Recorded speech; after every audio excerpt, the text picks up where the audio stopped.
Well, ladies and gentlemen, welcome back to yet another video on the channel, and as you can see, once again, we're doing things slightly differently today. We are not doing a news video because, frankly, there's not enough news to cover, not enough current news to cover. So, as you can clearly see in the background, we are in the beautiful Finnair colors located here at Palma de Mallorca International Airport off the coast of Spain, with some beautiful other European liveries lining up in the background of our Finnair. So we have Condor, which I think happens to be a German airline. We have Smartwings, Transavia, TUI, EasyJet, Ryanair in the background. Lucky guesses if you guys thought we're going to Finland, we are indeed. So we're going to be going to Helsinki, Vantaa, which is the capital of Finland. It's going to be around about 4 hours of flight time. I forget the flight number, but all of that information should be popping up on screen right now. But I just wanted to say thank you so much for stopping by. If you guys enjoy the content that you guys are seeing, and if you guys would like to see more, please do consider showing your support by leaving a like on the video, subscribing to the channel,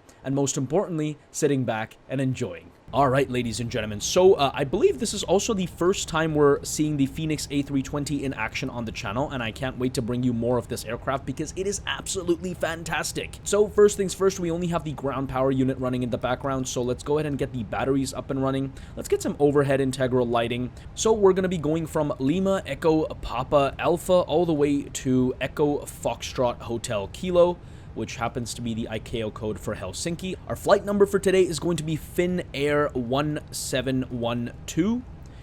Our cost index is going to be 12, and our cruising flight level, well, this is going to be a bit of a challenge for you guys. So I'm going to show you my operational flight plan, and you guys are going to see where I'm coming from.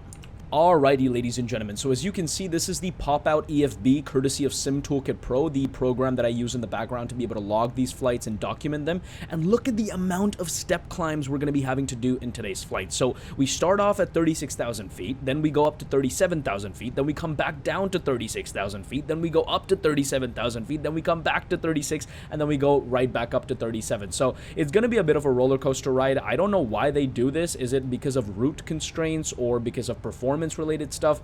Be sure to let me know down in the comment section below. Would love to know. Okay guys, so you better be thanking me because that flight plan took me an absolute day to enter. I believe this would be our longest flight ever on the channel. It's going to be around 4 hours, as I said before. Let's import the flight plan, go into mass and balance, and we can start loading up the aircraft. So we're going to do a fast time load. I don't really want to sit here for 22 minutes and wait for the aircraft to load up in real time. Let's go up to the overhead panel and get the master switch up and running. There you go, flap open, and we can go ahead and get the master switch, or not the master switch, but the APU start switch on as well. And good old GSX is also starting boarding. So we have passengers boarding at the moment, and we have the cargo pellets being placed into the belly of this beautiful A320. Back into the cockpit we go. We have the APU up and running. Let's get the APU bleed on so that the passengers in the background can be greeted with some good old air conditioning as they enter. We can go into the ground services and make sure that the GPU and chocks and cones are disconnected. No longer need that. We have the parking brake up and running and have the APU on as well. And in the meantime, we can also go into the fantastic performance calculator on this Fenix app. So we can select the departure runway here. We can say the runway surface conditions, which is dry. We can sync the load sheet, which is the preliminary load sheet that is supplied by Fenix itself. We can sync the live weather data, and we can simply hit calculate, and it gives us all of our performance calculations, as you guys will see here in just a second. There we go. So we have our V speeds over here. Transition altitude is automatically calculated. It has its database. I believe it's 5,000 feet. Yep. So this is the Meros 6 Bravo chart, and the transition altitude is indeed 6,000 feet. We also see our initial climb clearance here is 4,000 feet. We are climbing without ATC, so we're just going to go with 4,000 feet. And our runway heading for today at 06 right is also 057 degrees. So that's all the pertinent data we need. Coming back to the EFB here, we also have the flap and trim data, flex temperature, and everything we need. So let's go ahead and populate all of this into our McDo. So going into the performance page, we can enter 150 knots for V1. That's the same for VR as well, so that's when we're rotating. 152 for V2. Flex temperature is going to be 59 degrees, and our flap / trim data is going to be 1/up 0.1. There we go, and that's the performance data all computed. We can go up to the FCU and enter our initial climb clearance, which we saw was 4,000 feet. And constraint on my side, airport on the other side, and now we just need to enter the QNH. And courtesy of Sim Toolkit Pro, which I mentioned before, we can have all of that information readily available right here. So for LEPA, the weather data here suggests that we have an altimeter of 1018 hectopascals. So 1018 on the captain's side, first officer's side, and do not forget the standby altimeter, which is down here. So we're going to enter 1018 here as well.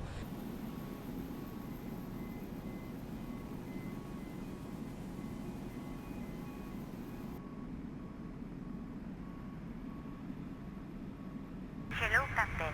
We are ready for pushback. All right, we're ready for pushback according to our very Spanish-sounding ground personnel over here. I love that about GSX. They have region-specific accents and everything like that. So let's get ready for pushback. So we can go up here and we can get the nav light to 1. It should have already been on that. I'm sorry about that. Beacon light can come on. Seatbelt signs can now come on. Departure checks completed. Bypass pin inserted. Okay, bypass pin has been inserted. We can also get the fuel pumps up and running for engine start. And that is pretty much us ready for pushback. We can also get some stuff on the transponder panel ready to go, and TARA can be set as we approach the runway.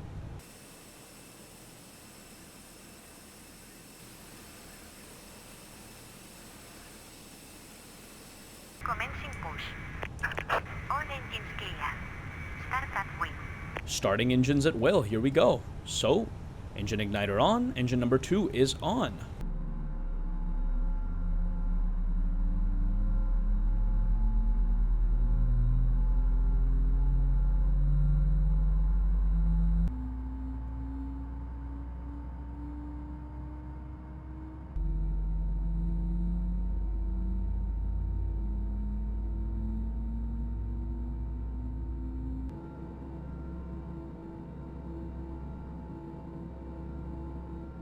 Okay, they're unlocking gear. In the meantime, we can go ahead and get some other stuff done. So we can go ahead and arm the spoilers.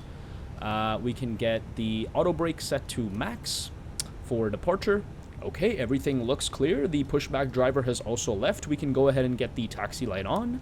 We can get the APU bleed off as well as the APU off. We can take flap 1, and we can also perform a quick flight control check. So we have full up, neutral, full down, neutral.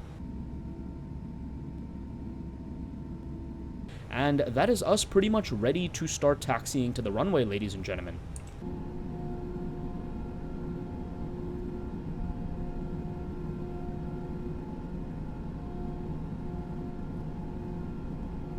Man, just look at the sheer number of European liveries we're seeing here today. I think I've been using FSLTL for a long time, but it's been a while since I've seen these many aircraft populate any airport. So, I don't know, but Mallorca seems to be giving me good vibes right now.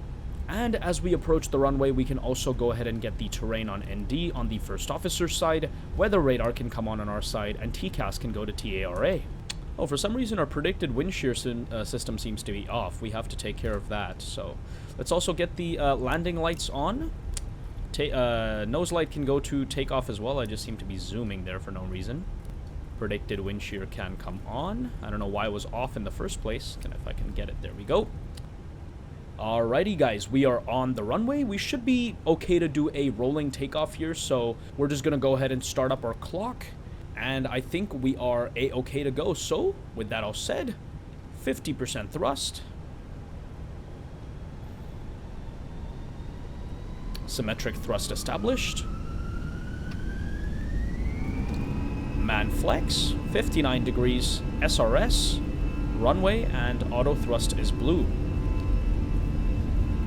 Actually, I have SRS climb mode here, not runway. Anyways, keeping the aircraft in the center line of the runway, we have airspeed alive, 100 knots, continuing to move forward on the runway.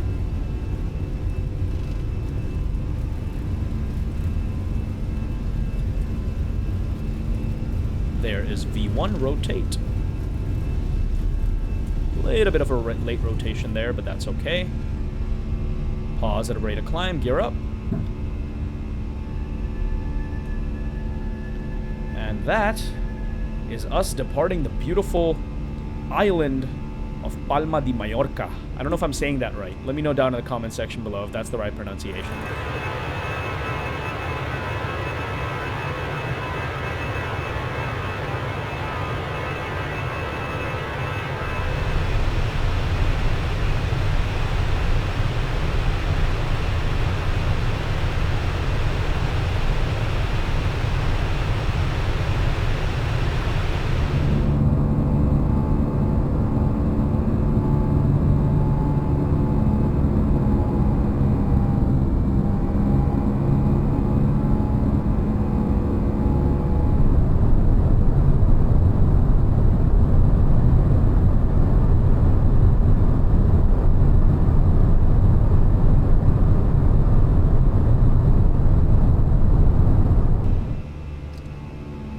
thrust lever can come down to climb mode. Oh, if I can get that detent, there we go, perfect. Look at that, ladies and gentlemen. The clouds, sorry, not the clouds, but the trees and the vegetation you guys see down there, which are different colored to the standard green that you get with Microsoft Flight Simulator, are powered by Rex Accuseason Advanced. There we go, that's flap retraction altitude. Flaps can come up, and we can go ahead and take autopilot as well. We can get the nose light to off, and we can also go ahead and get the spoilers to disarm there. As we continue climbing, we can also increase our initial altitude all the way up to 36,000 feet.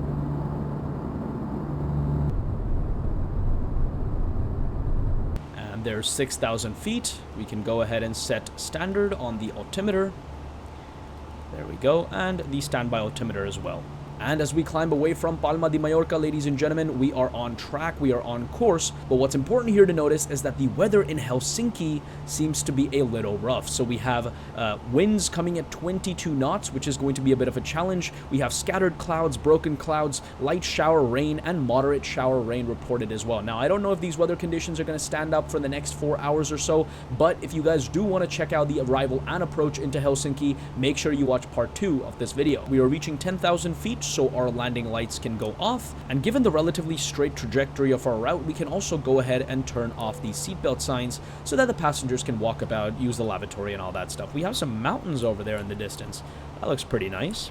I would love to visit this place sometime in the future, but that leaves us with part 2 of the video, which, as I said, you guys can check out in just a couple hours, so make sure you are subscribed to the channel, you have liked this video so that the YouTube algorithm is more likely to recommend the second part to you, and with that all said, guys, thanks for watching, guys, and thanks for flying by.